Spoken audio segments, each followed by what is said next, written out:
The perplexity behind Story that really inspired our vision is this question of why we aren't living in a digital renaissance. At face value, it seems like things should be really good for creators and for all of their fans. First of all, we have access to global distribution in the form of social media, where I can post a video like a TikTok from my couch and reach 10 million people in a day if it goes viral.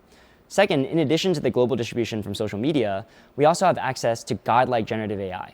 With OpenAI's models on videos like Sora, I can actually take a single sentence or two as a prompt and create a Hollywood-level video that then I can distribute on social media to the entire world. So we have godlike generative abilities and we have godlike distribution, but at the same time, it doesn't seem like we're living in this renaissance. Last year, Hollywood went on strike, both the actors and the writers, and digital creators are also struggling to monetize. So what's up with the current system and why aren't these amazing technologies leading to amazing results for creators? We think that the problem lies with the IP system and how intellectual property is treated today. The history of intellectual property is very interesting.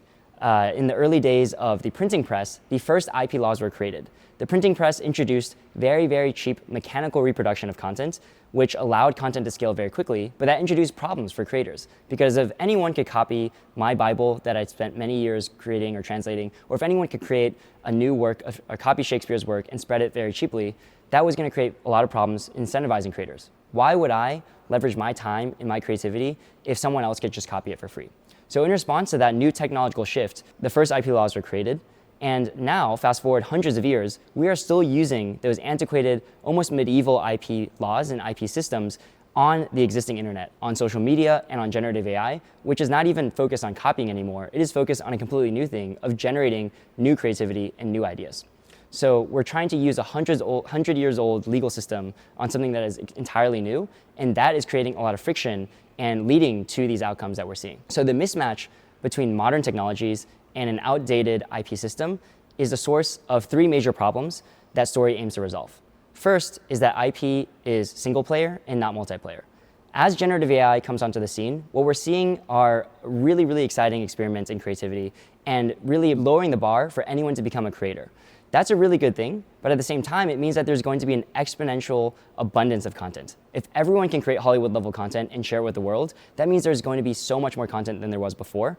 And as a creator, this puts you in an almost Hobbesian state of war, where if I produce a piece of content, it needs to compete with my friend's piece of content, it needs to compete with my rival's piece of content, with Netflix, with TikTok, even with sleep, for the very, very scarce commodity of attention. And that makes it very, very difficult for creators to monetize, because if they generate $1 in revenue from their IP, they need to put 99 cents of that back into advertising to get attention. And the reason why we have this player versus player antagonistic environment is because IP is single player. There is so much pent-up demand for fans and for communities to contribute to IP and to create network effects around IP. In fact, 3 of the top 100 websites by traffic in the world are fan fiction websites. But right now, the community and the creative potential of a fan base is really pushed out to the side as something separate from the core IP. Imagine if we could actually leverage the world's creativity and IP itself could become a network. Because the best businesses and the best and fastest growing concepts are always those with network effects. So in the same way that Facebook didn't need to spend on advertising, because as each marginal person joined Facebook, it grew more and more valuable, we can allow IP to become a network and to bring in more and more people by giving those fans, giving those communities skin in the game and incentivizing them to expand IP rather than pushing them out to the edge. And so by turning IP multiplayer, we can generate network effects around IP and solve a lot of problems with this scarcity of attention. Second, IP right now is static and it's not programmable. This is a really, really big problem that we're starting to see, especially with generative AI. As we're seeing really, really interesting experiments, such as the Drake and the Weeknd remix, which use Drake's voice and the Weeknd's voice using AI without their permission, reaching the #1 of SoundCloud, or things like Harry Potter in the style of Balenciaga going to 10 million views on YouTube. These are all very exciting developments, but at the same time, show that IP in the current form is not set to be remixed like a Lego across different mediums and across different platforms. Because if you're J.K. Rowling and someone's created this Harry Potter and Balenciaga remix, you're not generating any revenue, and neither are they. So this person, this fan that spent a lot of time extending your work and making it have more attention is not getting rewarded, and neither are you as the original creator. So it's a lose-lose situation, and we want to transform that into a win-win situation. By allowing IP to be programmed, we mean that we allow every single IP to set the terms for how others can extend, license, and remix that work. And if others choose to extend it, then there may be an upfront fee or revenue share with the original creator. This allows you to extend IP and to actually create a sustainable monetization mechanism in this world where AI remixing is currently inevitable, but also illegal. Without changing the current system, we're heading towards this tragedy of the commons situation, which is a classic economic problem where there's this open commons of the internet where you're seeing, people contribute to Yelp, people contribute to Reddit, creators posting on art forums, and all these large model companies like OpenAI, Anthropic, DeepMind, they're taking that information, they're taking that artwork and that creativity and regurgitating it without compensating the creators. This might have resulted in the explosion of very powerful AI models, but without making IP programmable, while IP remains static, we are going to see a situation where, as a creator, I don't have any incentive to continue creating and continue contributing to the commons. So we're seeing this open field essentially be dried out without anything to renew it.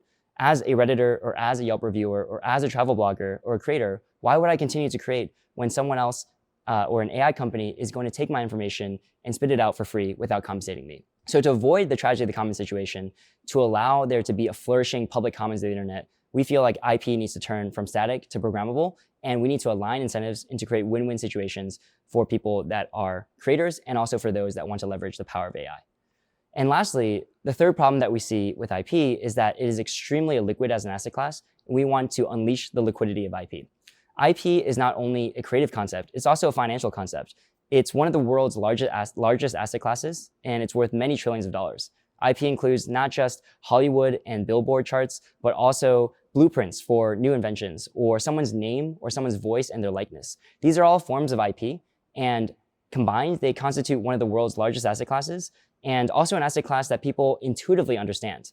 Whereas most people might not understand what a bond is or what a complex financial derivative is, people naturally understand the value of Snoopy or of Mickey Mouse, and you don't have to explain it. Also, many people actually hold IP. Especially with AI, it's increasingly easy to generate content yourself and to leverage your own creativity. And so this is an asset class that's not only extremely valuable, but something that people naturally understand, and many of us, without knowing it, already own. The problem is, as an asset class, it's extremely opaque and extremely liquid, and really only accessible to the top 0.1% of creators and of studios. If you don't have a legal team right now, you basically can't do anything with IP. So one of the problems that Story aims to fix is transforming IP from an illiquid asset class into a liquid one where we can create a market for this very valuable asset. So all of these things, the idea that IP is static and not programmable, that it's illiquid, and the idea that it is single player and not multiplayer, contribute to the problems that Story aims to solve. And we believe that in order to usher in a true digital renaissance, we need to leverage the power of blockchain in order to create real ownership and real programmability for IP that allows creators to set the terms for how others can use their IP, to bring in their community, and to make this asset class liquid by tokenizing the world's creativity.